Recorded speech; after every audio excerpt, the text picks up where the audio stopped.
You searched how to buy shares of WOLF Reclass ESCROW.CVR, so let's walk through the basics. WOLF Reclass ESCROW.CVR is listed on NASDAQ with the ticker WOLF ESCROW.CVR. This is an educational overview, not financial advice, and you should verify information independently. To buy shares, you need a broker account. I'll use eToro as an example to show the process. After registering, you will need to verify your account, typically by uploading an ID, and you must add funds before placing an order. Use the platform search bar and enter the ticker WOLF ESCROW.CVR to find the listing.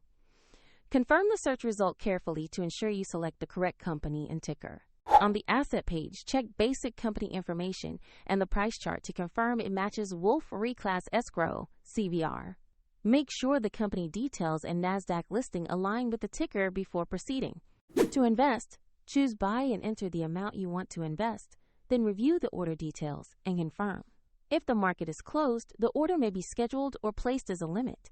If you lack sufficient funds, the platform will prompt you to add money before confirming.